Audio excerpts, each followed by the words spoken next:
भगवान परशुराम को भगवान विष्णु का छठा अवतार माना जाता है। उनका जीवन एक अद्भुत संगम है, तपस्या, ज्ञान, शौर्य और धर्म के प्रति अटूट समर्पण का। उनका जन्म ऐसे समय में हुआ जब पृथ्वी पर अधर्म और अन्याय बढ़ने लगा था और लोगों को एक ऐसे रक्षक की आवश्यकता थी जो धर्म की रक्षा कर सके। परशुराम का अवतार इसी उद्देश्य से हुआ था कि वे अधर्म का नाश करें और धर्म की स्थापना करें। उनके पिता ऋषि जमदग्नि एक महान तपस्वी और विद्वान ब्राह्मण थे। वे अपने आश्रम में रहकर तपस्या, यज्ञ और वेदों के अध्ययन में लीन रहते थे। उनकी माता रेणुका अत्यंत पतिव्रता और धर्मपरायण महिला थी।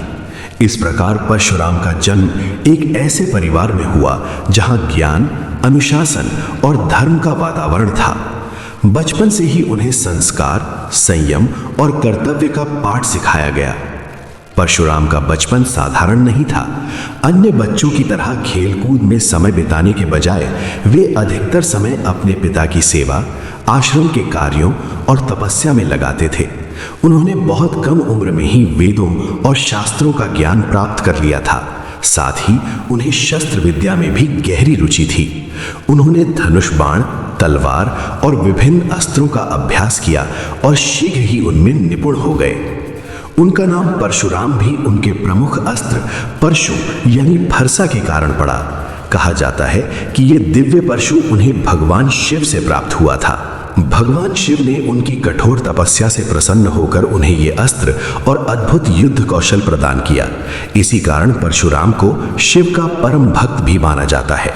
वे न केवल एक महान योद्धा थे बल्कि एक श्रेष्ठ ब्राह्मण भी थे जिन्होंने ज्ञान और शक्ति का संतुलन बनाए रखा। परशुराम का स्वभाव अत्यंत तेजस्वी और उग्र था। वे अन्याय और अधर्म को बिल्कुल सहन नहीं करते थे। यदि कहीं भी अत्याचार होता तो उनका क्रोध तुरंत प्रकट हो जाता। लेकिन उनका ये क्रोध व्यक्तिगत नहीं था बल्कि धर्म की रक्षा के लिए था। वे हमेशा न्याय के पक्ष में खड़े रहते थे और कमजोरों की रक्षा करते थे। यही कारण है कि उन्हें एक धर्म योद्धा के रूप में जाना जाता है। उनकी सबसे बड़ी विशेषता ये थी कि वे ब्राह्मण होते हुए भी क्षत्रियों की तरह युद्ध कला में निपुण थे। उन्होंने ये सिद्ध किया कि धर्म की रक्षा के लिए केवल ज्ञान ही नहीं बल्कि शक्ति भी आवश्यक है। जब शक्ति और ज्ञान का संतुलन होता है तभी सच्चा धर्म स्थापित होता है। परशुराम इसी संतुलन के प्रतीक थे। परशुराम का जीवन हमें यह भी सिखाता है कि व्यक्ति को अपने कर्तव्यों का पालन पूरी निष्ठा और साहस के साथ करना चाहिए। उन्होंने अपने जीवन में अनेक कठिनाइयों का सामना किया लेकिन कभी भी अपने धर्म से विचलित नहीं हुए।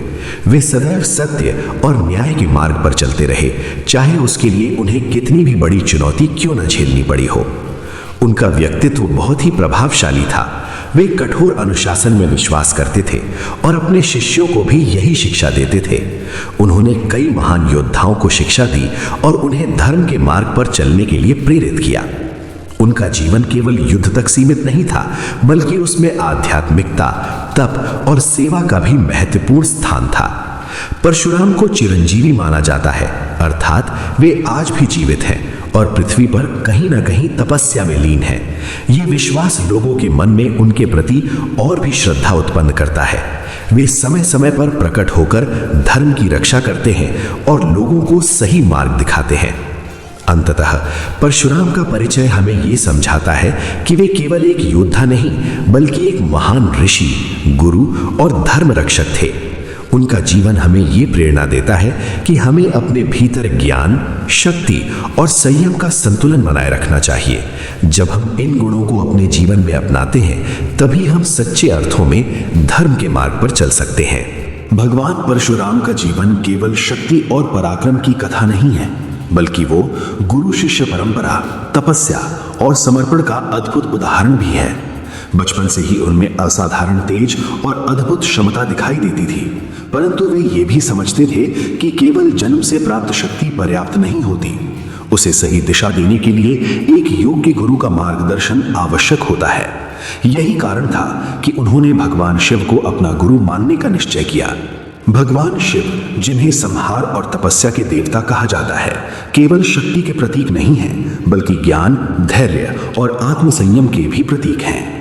परशुराम ने यह समझ लिया था कि यदि उन्हें अपने जीवन का उद्देश्य पूरा करना है तो उन्हें ऐसे गुरु की आवश्यकता है जो उन्हें केवल युद्ध कौशल ही नहीं बल्कि धर्म और न्याय का सही मार्ग भी सिखा सके। इस विचार के साथ उन्होंने कठोर तपस्या का मार्ग अपनाया। परशुराम ने वन में जाकर एकांत में तपस्या प्रारंभ की।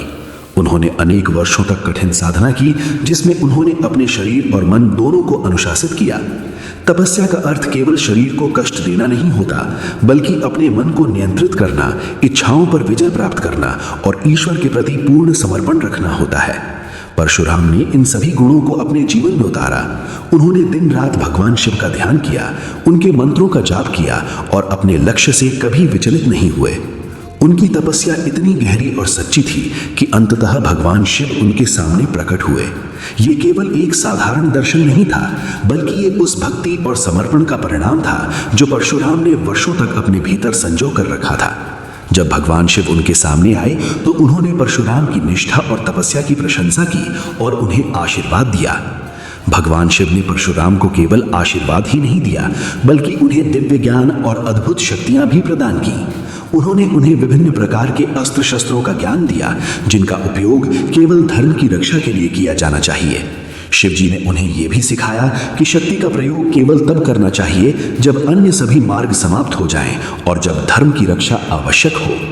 इसी समय भगवान शिव ने परशुराम को एक विशेष अस्त्र प्रदान किया, जिसे परशु या फरसा कहा जाता है। ये केवल एक हथियार नहीं था, बल्कि ये उनके जीवन का प्रतीक बन गया। इस परशु के माध्यम से उन्हें ये संदेश मिला कि उन्हें अपने जीवन में अन्याय और अधर्म का नाश करना है। यही कारण है कि उस दिन के बाद से वे परशुराम के नाम से प्रसिद्ध हो गए। परशुराम ने अपने गुरु से केवल युद्ध की कला ही नहीं सीखी, बल्कि उन्होंने जीवन के गहरे सिद्धांत भी समझे। उन्होंने सीखा कि क्रोध पर नियंत्रण रखना आवश्यक है, क्योंकि अनियंत्रित क्रोध विनाश का कारण बन सकता है। उन्होंने ये भी सीखा कि एक सच्चा योद्धा वही होता है जो स्वयं पर विजय पाने से पहले स्वयं पर विजय प्राप्त करता है। भगवान शिव ने उन्हें यह भी सिखाया कि हर परिस्थिति में धर्म का पालन करना चाहिए। चाहे परिस्थितियां कितनी भी कठिन क्यों न हो, सच्चे मार्ग से हटना नहीं चाहिए। उन्होंने परशुराम को यह समझाया कि शक्ति का अहंकार नहीं करना चाहिए, क्योंकि अहंकार ही पतन का कारण बनता है। यह शिक्षा परशुराम के जीवन में अत्यंत महत्वपूर्ण सिद्ध हुई। गुरु और शिष्य का यह संबंध केवल ज्ञान देने और लेने तक सीमित नहीं था। यह एक आत्मिक संबंध था, जिसमें गुरु अपने शिष्य को केवल बाहरी दुनिया के लिए नहीं, बल्कि आंतरिक रूप से भी मजबूत बनाता है। भगवान शिव ने परशुराम को केवल एक महान योद्धा ही नहीं बनाया, बल्कि उन्हें एक धर्मनिष्ठ और न्यायप्रिय व्यक्ति भी बनाया। परशुराम ने अपने गुरु की हर शिक्षा को अपने जीवन में उतारा। उन्होंने कभी भी अपनी शक्तियों का दुरुपयोग नहीं किया और हमेशा धर्म के मार्ग पर चलने का प्रयास किया। जब भी उन्होंने अपने अस्त्र शस्त्र उठाए तो वो केवल अन्याय और अधर्म के विरुद्ध ही था। इस प्रकार भगवान शिव से प्राप्त शिक्षा ने परशुराम के जीवन को पूरी तरह बदल दिया। ये केवल उनके नाम का परिवर्तन नहीं था, बल्कि ये उनके व्यक्तित्व का भी परिवर्तन था। वे एक साधारण ब्राह्मण बालक से एक महान योद्धा और धर्म का रक्षक बन गए। अंततः ये कहा जा सकता है कि परशुराम का जीवन हमें ये सिखाता है कि यदि हमारे पास सही गुरु और सच्ची निष्ठा हो तो हम किसी भी लक्ष्य को प्राप्त कर सकते हैं। गुरु का मार्गदर्शन हमें न केवल बाहरी दुनिया में सफल बनाता है, बल्कि हमारे भीतर भी एक नई शक्ति और आत्मविश्वास का संचार करता है। भगवान शिव और परशुराम की ये कथा हमें ये भी सिखाती है कि सच्ची भक्ति और कठोर तपस्या से हम ईश्वर को प्रसन्न कर सकते हैं और उनके आशीर्वाद से अपने जीवन को सफल और सार्थक बना सकते हैं। भगवान परशुराम को जब भगवान शिव से दिव्य अस्त्र शस्त्र और अपार शक्तियां प्राप्त हुई, तब उनके जीवन में एक नया अध्याय प्रारंभ हुआ। अब वे केवल एक साधारण ब्राह्मण पुत्र नहीं रहे, बल्कि एक महान योद्धा के रूप में प्रसिद्ध होने लगे। उनकी शक्ति, पराक्रम और तेज चारों दिशाओं में फैलने लगा। लोग उनके साहस और युद्ध कला की प्रशंसा करने लगे, जिससे उनके भीतर आत्मविश्वास बढ़ा। यह आत्मविश्वास धीरे धीरे एक सूक्ष्म अहंकार का रूप लेने लगा। परशुराम का मन अब यह मानने लगा कि वे अद्वितीय हैं और उनके समान कोई नहीं। उन्हें लगने लगा कि जो शक्तियां उन्हें प्राप्त हुई हैं, वे किसी अन्य के पास नहीं हैं। वे हर युद्ध में विजय प्राप्त करते थे और उनके सामने कोई भी टिक नहीं पाता था। इस निरंतर सफलता ने उनके मन में यह भावना उत्पन्न कर दी कि वे अजय हैं। उनके विचारों में परिवर्तन आने लगा। जो पहले विनम्रता से भरे होते थे, अब उनमें श्रेष्ठता का भाव आने लगा। धीरे धीरे ये अहंकार इतना बढ़ गया कि परशुराम अपने ही सामर्थ्य को सर्वोच्च मानने लगे। उन्हें यह विश्वास हो गया कि वे संसार के सबसे महान योद्धा हैं और कोई भी उनकी बराबरी नहीं कर सकता। उनके भीतर यह भावना जन्म लेने लगी कि वे न केवल पृथ्वी के योद्धाओं से बल्कि देवताओं की शक्तियों से भी मुकाबला कर सकते हैं। यही सोच उनके मन में एक नई जिज्ञासा लेकर आई, अपने गुरु की शक्ति को परखने की। यह विचार अपने आप में ही अत्यंत गंभीर था, क्योंकि गुरु को भगवान के समान माना जाता है। परशुराम, जिन्होंने स्वयं भगवान शिव को अपना गुरु स्वीकार किया था, अब उन्हीं की शक्ति की परीक्षा लेने का विचार करने लगे। ये उनके भीतर बढ़ते अहंकार का स्पष्ट संकेत था। उनका मन अब ये जानना चाहता था कि उनकी शक्ति और उनके गुरु की शक्ति में कौन अधिक है। परशुराम का ये परिवर्तन अचानक नहीं हुआ, बल्कि ये धीरे धीरे उनके भीतर पनपा। पहले वे अपने गुरु के प्रति पूर्ण श्रद्धा और समर्पण रखते थे, लेकिन अब उनके मन में तुलना का भाव आने लगा। ये तुलना ही अहंकार का बीज बनी। जब मन में ये विचार आता है कि मैं सबसे श्रेष्ठ हूं, तभी से अहंकार जन्म लेता है। परशुराम भी इसी भावना के प्रभाव में आ गए। उनका व्यवहार भी अब बदलने लगा था। जहां पहले वे शांत और संयमी थे, अब उनमें एक कठोरता और चुनौती का भाव दिखाई देने लगा। वे हर स्थिति में अपनी शक्ति को सर्वोपरि मानने लगे। उनके निर्णयों में भी अब ये अहंकार झलकने लगा था। वे ये भूलने लगे कि उनकी सारी शक्तियां उन्हें उनके गुरु की कृपा से ही प्राप्त हुई हैं। अहंकार का स्वभाव यही होता है कि वो व्यक्ति को उसकी वास्तविकता से दूर कर देता है। परशुराम भी इसी प्रभाव में आ गए। उन्हें यह महसूस होने लगा कि वे स्वयं ही सब कुछ है और उन्हें किसी की आवश्यकता नहीं। ये विचार उन्हें उनके मूल स्वभाव से दूर ले जाने लगा, जहां वे पहले धर्म और विनम्रता के मार्ग पर चलते थे। उनके मन में उठने वाला यह अहंकार केवल उनके विचारों तक सीमित नहीं रहा, बल्कि उनके कर्मों में भी प्रकट होने लगा। वे अब हर कार्य में अपनी श्रेष्ठता सिद्ध करना चाहते थे।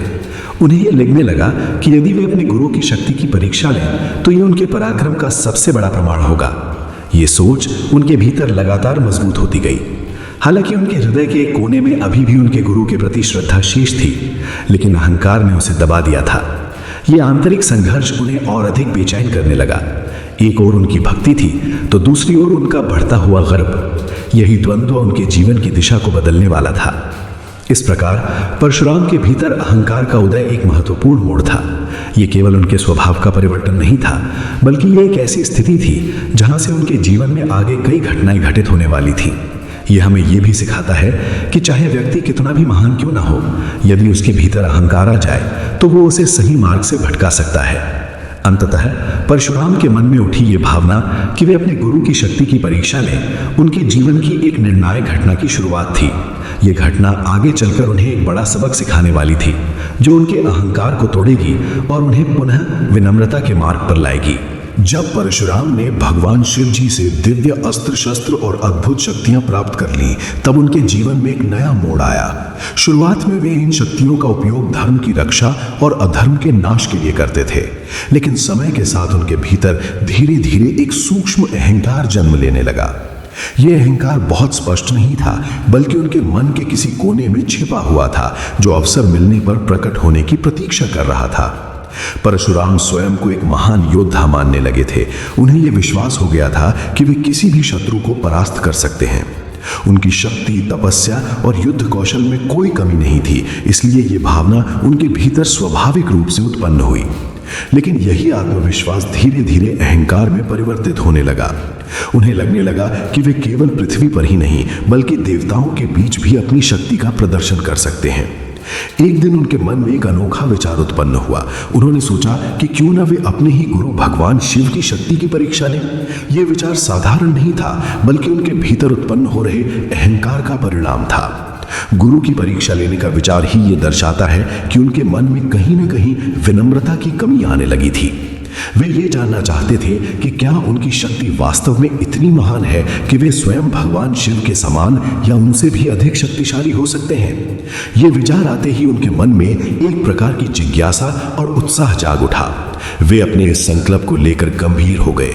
उन्होंने निश्चय किया कि वे भगवान शिव के पास जाकर उनसे युद्ध करेंगे और अपनी शक्ति को परखेंगे। ये निर्णय लेते समय उन्होंने ये नहीं सोचा कि गुरु का स्थान क्या होता है और उनका सम्मान कितना आवश्यक है। उनका ध्यान केवल अपनी शक्ति और उसकी परीक्षा पर केंद्रित था। परशुराम के भीतर का योद्धा इस विचार से अत्यंत उत्साहित था। उन्हें लग रहा था कि ये एक महान अवसर है जिससे वे अपनी क्षमता को सिद्ध कर सकते हैं। उन्होंने मन ही मन युद्ध की योजना बनाई और स्वयं को इसके लिए तैयार करने लगे। उनका मन अब केवल एक ही लक्ष्य पर केंद्रित था, भगवान शिव की परीक्षा लेना। इसके बाद उन्होंने कैलाश पर्वत की ओर प्रस्थान करने का निश्चय किया। कैलाश पर्वत वो पवित्र स्थान था जहां भगवान शिव निवास करते थे। यह स्थान केवल एक पर्वत नहीं बल्कि आध्यात्मिक शक्ति और शांति का केंद्र माना जाता है। लेकिन परशुराम उस स्थान पर शांति या ज्ञान प्राप्त करने के लिए नहीं बल्कि युद्ध के उद्देश्य से जा रहे थे। जब वे कैलाश की ओर बढ़े तब उनके मन में अनेक विचार चल रहे थे। एक ओर उन्हें अपने निर्णय पर गर्व था तो दूसरी ओर उनके भीतर कहीं ना कहीं एक हल्की सी शंका भी थी। लेकिन उनका अहंकार इतना प्रबल हो चुका था कि उसने उस शंका को दबा दिया। वे अपने संकल्प पर अडिग रहे और आगे बढ़ते गए। उनकी यात्रा केवल भौतिक नहीं थी बल्कि ये उनके आंतरिक परिवर्तन की भी यात्रा थी। ये वो क्षण था जब उनका चरित्र एक नई दिशा में बढ़ रहा था। अब वे केवल एक धर्मरक्षक योद्धा नहीं रह गए थे बल्कि एक ऐसे व्यक्ति बन रहे थे जो अपनी शक्ति को सर्वोच्च सिद्ध करना चाहता था। जैसे जैसे वे कैलाश के समीप पहुंचते गए उनके भीतर का उत्साह और भी बढ़ता गया। उन्हें लग रहा था कि अब वो समय आ गया है जब वे अपने गुरु के सामने अपनी शक्ति का प्रदर्शन करेंगे। उनके मन में यह भावना भी थी कि यदि वे इस परीक्षा में सफल हो गए तो उनका नाम और भी महान हो जाएगा। इस प्रकार परशुराम ने अपने अहंकार के प्रभाव में आकर भगवान शिव की परीक्षा लेने का निश्चय किया और कैलाश पर्वत की ओर प्रस्थान किया। यह निर्णय उनके जीवन का एक महत्वपूर्ण मोड़ था जिसने आगे चलकर कई घटनाओं को जन्म दिया। यह प्रसंग हमें यह सिखाता है कि जब व्यक्ति के भीतर अहंकार उत्पन्न होता है तो वो सही और गलत के बीच का अंतर भूल जाता है। जब परशुराम कैलाश पर्वत पर पहुंचे तो उनके मन में एक विशेष उत्सुकता और दृढ़ता थी। उनका उद्देश्य स्पष्ट था। वे अपने आराध्य और गुरु भगवान शिव से मिलना चाहते थे। कैलाश का वातावरण अत्यंत शांत, दिव्य और अलौकिक था। चारों ओर बर्फ से ढकी चोटियां, मंद मंद बहती ठंडी हवाएं और हर दिशा में एक अद्भुत आध्यात्मिक ऊर्जा का अनुभव हो रहा था। वहां का हर कण मनुष्यमय था, जहां समय भी जैसे थम सा गया हो। परशुराम ने जैसे ही आगे बढ़कर मुख्य स्थान की ओर कदम रखा, उन्होंने देखा कि भगवान शिव गहन ध्यान में लीन है। उनका स्वरूप अत्यंत शांत और गंभीर था। उनकी आंखें बंद थीं और वे पूर्ण रूप से समाधि में स्थित थे। उनके आसपास एक दिव्य आभा फैली हुई थी जो किसी भी साधारण व्यक्ति को उनके पास जाने से पहले ही विनम्र बना दे।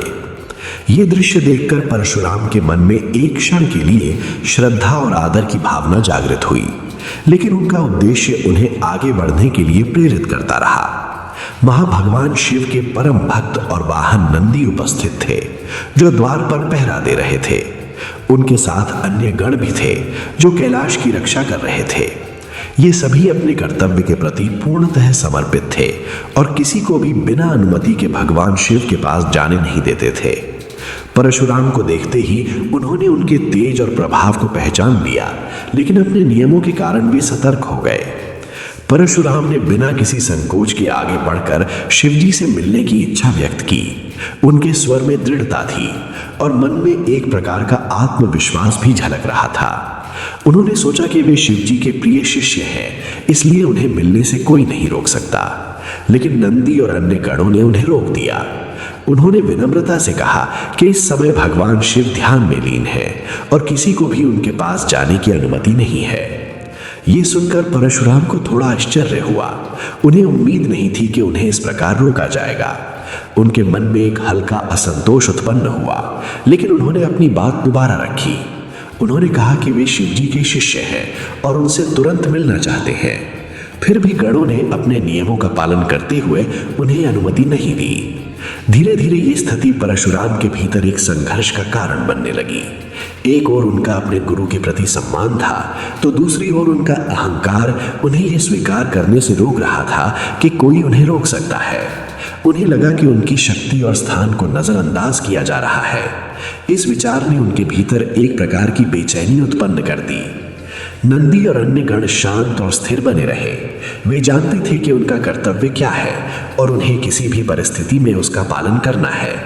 उन्होंने परशुराम को समझाने का प्रयास किया कि उचित समय आने पर उन्हें अवश्य दर्शन मिलेंगे, लेकिन अभी उन्हें प्रतीक्षा करनी होगी। ये एक साधारण निवेदन था, लेकिन परशुराम के लिए ये चुनौती बन गया। परशुराम के भीतर का योद्धा और उनका बढ़ता हुआ अहंकार इस स्थिति को स्वीकार करने के लिए तैयार नहीं था। उन्हें प्रतीक्षा करना कठिन लग रहा था। उनके मन में ये विचार बार बार आ रहा था कि वे इतने महान योद्धा हैं, फिर भी उन्हें द्वार पर रोका जा रहा है। ये भावना उनके मन को विचलित करने लगी। कैलाश का शांत वातावरण अब परशुराम के भीतर चल रहे विचारों के विपरीत प्रतीत हो रहा था। बाहर सब कुछ स्थिर और संतुलित था, लेकिन उनके मन में उथल पुथल बढ़ती जा रही थी। ये एक ऐसी स्थिति थी जहां उनके धैर्य और विनम्रता की परीक्षा हो रही थी, लेकिन वे इस परीक्षा को समझ नहीं पा रहे थे। गणों ने अपनी ओर से पूरी शांति बनाए रखी। वे किसी भी प्रकार का विवाद नहीं चाहते थे। उनका उद्देश्य केवल भगवान शिव की सेवा और उनकी सुरक्षा थी। वे जानते थे कि कोई भी व्यक्ति कितना ही शक्तिशाली क्यों न हो, नियम सभी के लिए समान होते हैं। यही कारण था कि उन्होंने परशुराम को भी उसी नियम के अनुसार रोका। समय बीतता गया, लेकिन परशुराम की अधीरता बढ़ती गई। उनके भीतर का अहंकार अब स्पष्ट रूप से प्रकट होने लगा था।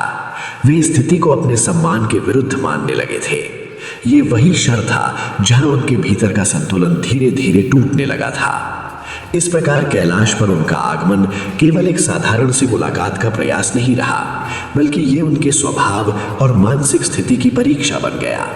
जहां एक ओर शिवजी ध्यान में लीन थे और संपूर्ण सृष्टि के संतुलन में स्थित थे, वहीं दूसरी ओर उनके शिष्य परशुराम अपने ही विचारों और अहंकार के जाल में उलझते जा रहे थे। यहीं से आगे की कथा में एक नया मोड़ आने वाला था, जहां ये साधारण सा प्रतीत होने वाला विवाद एक बड़े संघर्ष का रूप ले सकता था। कैलाश पर्वत का वातावरण अत्यंत शांत और दिव्य था, जहां हर ओर भक्ति, तप और शिवत्व की अनुभूति होती थी। जब परशुराम वहां पहुंचे तो उनके मन में केवल एक ही इच्छा थी।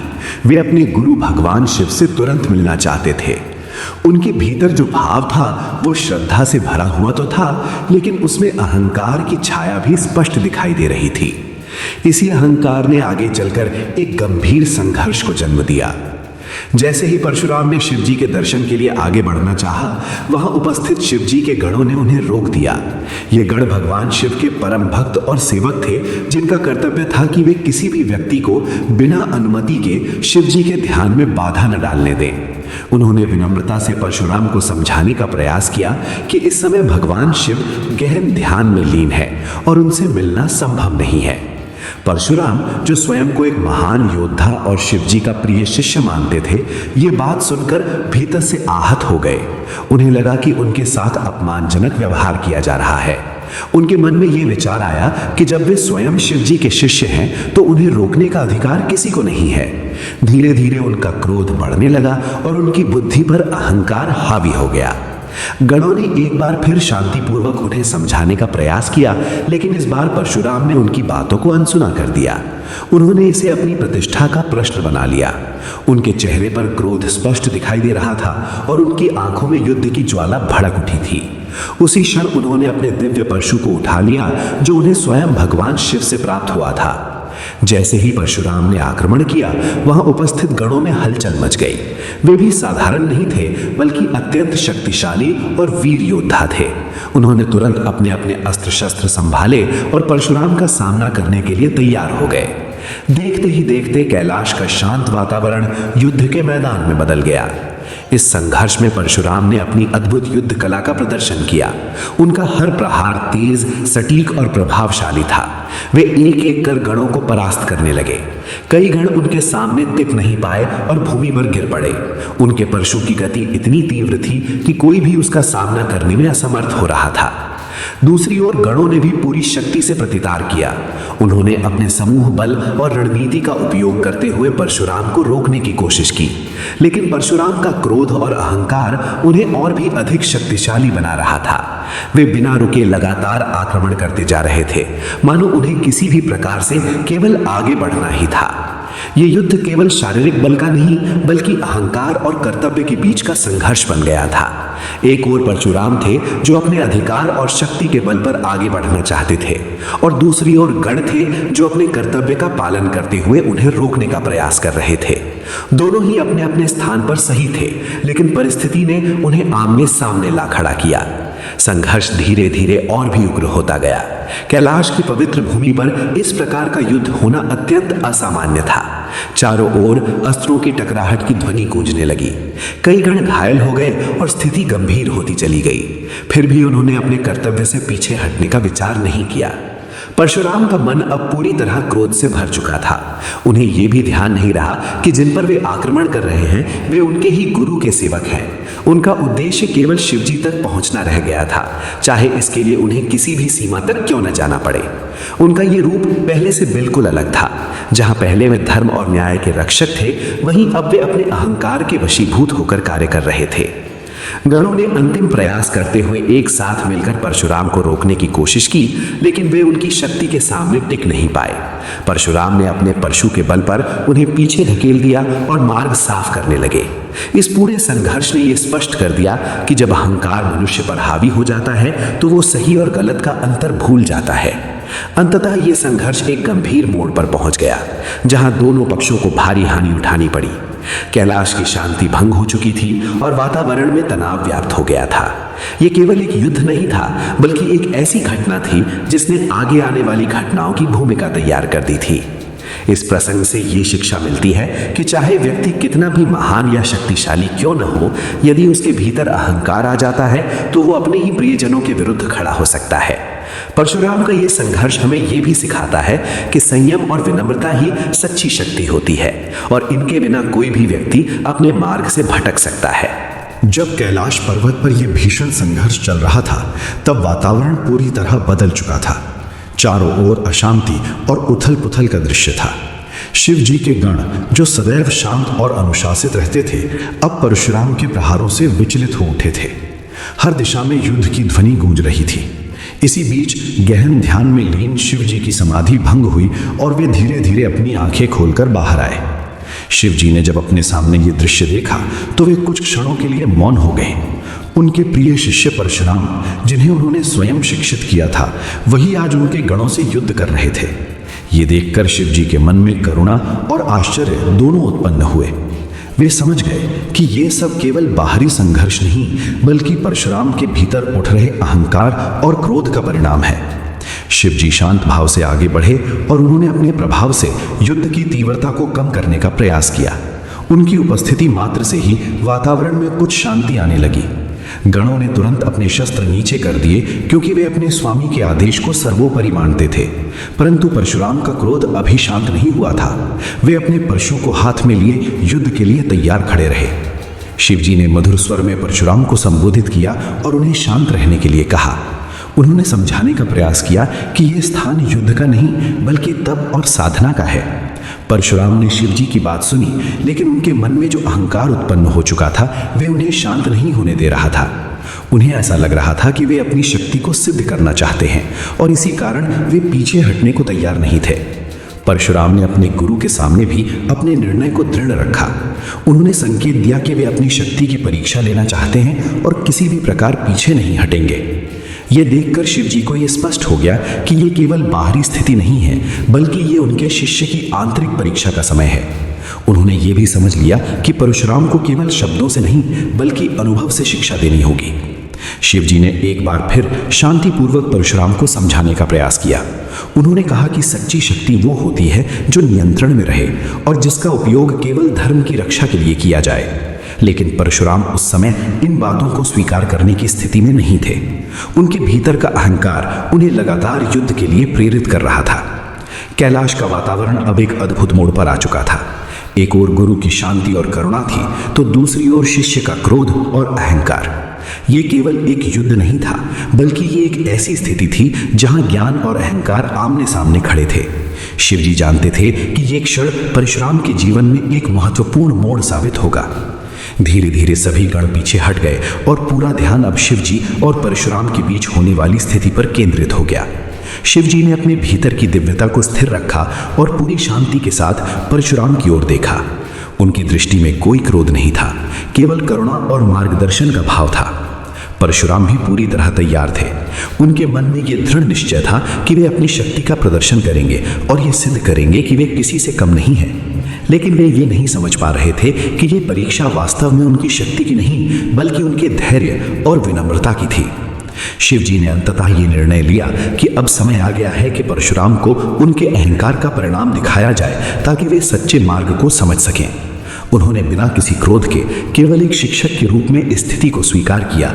ये एक ऐसा क्षण था जहां गुरु अपने शिष्य को जीवन का सबसे महत्वपूर्ण पाठ सिखाने वाले थे। इस प्रकार शिव जी का प्रकट होना केवल एक साधारण घटना नहीं थी, बल्कि ये उस शिक्षा की शुरुआत थी जो परशुराम के जीवन को पूरी तरह बदलने वाली थी।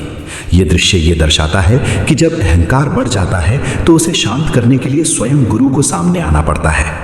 गुरु और शिष्य के बीच हुआ यह युद्ध अत्यंत भयंकर और अद्भुत था।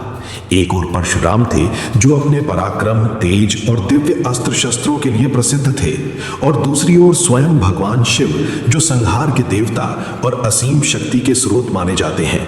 ये केवल एक साधारण युद्ध नहीं था, बल्कि शक्ति, धैर्य और मर्यादा की परीक्षा भी था। जब परशुराम ने युद्ध का संकल्प लिया तो उनके भीतर का क्रोध और अहंकार दोनों प्रबल हो उठे। उन्होंने बिना किसी भय के अपने गुरु के सामने अपने अस्त्र उठाए। उनका मन ये मान चुका था कि वे अब इतने शक्तिशाली हो चुके हैं कि किसी को भी चुनौती दे सकते हैं। वहीं शिव जी शांत, स्थिर और संयमित थे। उनके चेहरे पर ना कोई क्रोध था और ना ही किसी प्रकार की चिंता। वे जानते थे कि ये युद्ध केवल बाहरी नहीं बल्कि आंतरिक भी है। युद्ध का आरंभ होते ही परशुराम ने अपने परशु और अन्य दिव्य अस्त्रों का प्रयोग करना शुरू कर दिया। उनके हर प्रहार में अपार शक्ति थी। वे लगातार आक्रमण कर रहे थे और अपनी पूरी क्षमता का प्रदर्शन कर रहे थे, लेकिन शिव जी हर बार उनके प्रहार को सहजता से निष्फल कर देते। उनके लिए यह युद्ध किसी संघर्ष जैसा नहीं बल्कि एक लीला के समान था। परशुराम बार बार नए नए अस्त्रों का प्रयोग करते रहे। उन्होंने अपनी पूरी शक्ति लगा दी, लेकिन हर बार उन्हें असफलता ही हाथ लगी। शिव जी की शक्ति के सामने उनके सभी प्रयास कमजोर पड़ते जा रहे थे। फिर भी परशुराम ने हार नहीं मानी। उनके भीतर का अहंकार उन्हें पीछे हटने नहीं दे रहा था। वे ये सिद्ध करना चाहते थे कि वे भी किसी से कम नहीं हैं। शिव जी ने इस पूरे समय में अद्भुत धैर्य और करुणा का परिचय दिया। उन्होंने केवल रक्षा की, आक्रमण नहीं किया। वे जानते थे कि परशुराम उनका शिष्य है और ये सब उसके अहंकार का परिणाम है। इसलिए उन्होंने उसे चोट पहुंचाने के बजाय उसे समझाने का प्रयास किया। लेकिन युद्ध के बीच परशुराम कुछ सुनने की स्थिति में नहीं थे। जैसे जैसे समय बीतता गया, परशुराम की शक्ति कम होने लगी। उनके अस्त्र धीरे धीरे निष्प्रभावी होते गए और उनका उत्साह भी कमजोर पड़ने लगा। वहीं शिव जी पहले की तरह ही स्थिर और अडिग थे। ये देखकर परशुराम के मन में पहली बार संदेह उत्पन्न हुआ। उन्हें महसूस होने लगा कि वे अपने गुरु के सामने कुछ भी नहीं है। अंततः एक समय ऐसा आया जब परशुराम पूरी तरह थक गए। उनके पास अब कोई भी अस्त्र शेष नहीं था जो शिव जी को प्रभावित कर सके। उनका क्रोध शांत होने लगा और अहंकार भी धीरे धीरे टूटने लगा। उन्होंने महसूस किया कि उन्होंने अपने ही गुरु को चुनौती देकर एक बड़ी भूल की है। शिव जी ने तब भी कोई कठोरता नहीं दिखाई। उन्होंने परशुराम को शांत दृष्टि से देखा और उन्हें समझाया कि सच्ची शक्ति केवल बाहरी बल में नहीं बल्कि विनम्रता और आत्मसंयम में होती है। उन्होंने बताया कि अहंकार व्यक्ति को अंधा बना देता है और उसे अपने ही मार्ग से भटका देता है। परशुराम ने अपने गुरु की बातों को समझा और उन्हें अपनी गलती का एहसास हुआ। उनका सिर शर्म से झुक गया। उन्होंने तुरंत अपने अस्त्र त्याग दिए और शिव जी के चरणों में गिरकर क्षमा मांगी। उनका क्रोध पूरी तरह समाप्त हो चुका था और उसके स्थान पर विनम्रता आ गई थी। इस प्रकार ये युद्ध समाप्त हुआ। ये केवल एक लड़ाई का अंत नहीं था बल्कि एक महत्वपूर्ण शिक्षा का आरंभ था। परशुराम ने सीखा कि चाहे कोई कितना भी शक्तिशाली क्यों ना हो, उसे अपने गुरु और मर्यादा का सम्मान करना चाहिए। अहंकार हमेशा विनाश की ओर ले जाता है, जबकि विनम्रता ही सच्ची महानता का मार्ग है। ये कथा हमें भी यही सिखाती है कि जीवन में शक्ति और ज्ञान प्राप्त करने के बाद भी हमें हमेशा विनम्र बने रहना चाहिए, क्योंकि अंततः वही व्यक्ति सच्चा विजेता होता है जो अपने अहंकार पर विजय प्राप्त कर लेता है। जब युद्ध अपने चरम पर पहुंच गया तब स्थिति अत्यंत गंभीर हो गई। एक ओर थे भगवान शिव जो संपूर्ण सृष्टि के पालनकर्ता और संहारक दोनों हैं, और दूसरी ओर थे उनके ही शिष्य परशुराम जो अपने पराक्रम और तपस्या के कारण अपार शक्ति प्राप्त कर चुके थे। परशुराम ने अपने सभी दिव्य अस्त्रों का प्रयोग कर दिया था, लेकिन शिव जी की महाशक्ति के सामने उनका हर प्रयास निष्फल हो रहा था। युद्ध के दौरान परशुराम का क्रोध और अहंकार उन्हें लगातार आगे बढ़ने के लिए प्रेरित कर रहा था। उन्हें यह विश्वास हो गया था कि वे अपने गुरु को भी पराजित कर सकते हैं। यही उनका सबसे बड़ा भ्रम था। उन्होंने बार बार आक्रमण किया, लेकिन शिव जी हर बार बड़ी सहजता से उनके प्रहारों को निष्फल कर देते थे। शिव जी के चेहरे पर शांति थी, जबकि परशुराम के मन में अशांति और क्रोध का तूफान उठ रहा था। अंततः शिव जी ने यह समझ लिया कि अब समय आ गया है कि वे अपने शिष्य को एक महत्वपूर्ण शिक्षा दें। उन्होंने अपनी दिव्य शक्ति का प्रयोग करते हुए ऐसा प्रहार किया जिसे परशुराम सहन नहीं कर पाए। वे भूमि पर गिर पड़े और कुछ समय के लिए अचेत हो गए। ये वही क्षण था जब उनके अहंकार का अंत शुरू हुआ। जब परशुराम को होश आया तो उन्होंने अपने चारों ओर का दृश्य देखा। उनके सामने उनके गुरु शिव जी खड़े थे, जो पूरी तरह शांत और करुणामय भाव में थे। उस क्षण परशुराम को अपनी गलती का एहसास होने लगा। उन्होंने समझ लिया कि वे जिस मार्ग पर चल रहे थे वो सही नहीं था। उनका अहंकार ही उन्हें इस स्थिति तक ले आया था। परशुराम ने धीरे धीरे उठकर शिव जी के चरणों में सिर झुका दिया। उनके हृदय में पश्चाताप की भावना उत्पन्न हो चुकी थी।